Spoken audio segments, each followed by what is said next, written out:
Aksi para pelaku pembunuhan disertai perampokan terhadap wanita bernama Dimaris Isnisitio, 60, di Pekanbaru, terekam CCTV.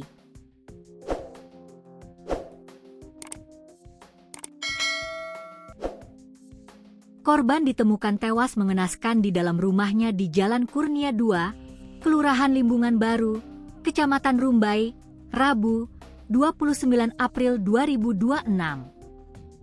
Dalam rekaman CCTV yang beredar, terlihat bagaimana alur kejadian. Mulai dari pelaku datang, hingga menghabisi nyawa korban, mengambil harta benda dan melarikan diri. Tampak pelaku terdiri dari wanita dan pria. Dalam rekaman CCTV, pelaku wanita bahkan sempat berbincang dengan korban. Tiba-tiba, datang seorang pelaku pria membawa sepotong kayu dan langsung menghajar bagian wajah korban. Pelaku memukul korban beberapa kali hingga korban tak bergerak. Dalam kondisi korban yang sudah tak berdaya, pelaku masih mengayunkan kayu yang dipegangnya beberapa kali ke arah wajah dan leher korban. Identitas para pelaku sudah dikantong oleh pihak kepolisian. Jumlah pelakunya sekitar 4 orang. Namun bisa jadi lebih.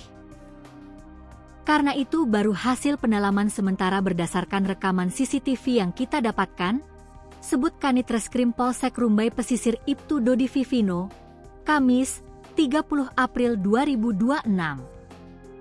Dodi menegaskan, identitas pelaku sudah dikantongi oleh pihaknya. Kini sedang dalam proses pengejaran. Untuk pelaku dari analisa CCTV sudah diketahui, saat ini sedang kami kembangkan guna dilakukan penangkapan, tegasnya. Ia bilang, para pelaku dengan mengendarai kendaraan, sempat terlihat beberapa kali mondar-mandir di depan rumah korban sebelum beraksi. Mereka sempat berhenti di depan rumah korban, beberapa kalilah memantau situasi sekitar, ucapnya. Dodi mengungkap, selain menganiaya korban hingga tewas, pelaku juga membawa kabur sejumlah barang berharga. Ada beberapa barang yang hilang, di antaranya perhiasan, uang tunai dan handphone, kata Dodi. Peristiwa tragis ini pertama kali diketahui oleh suami korban, Salmon Meha, 66. Berdasarkan informasi yang dihimpun, peristiwa bermula pada pagi hari sekitar pukul 8 waktu Indonesia Barat.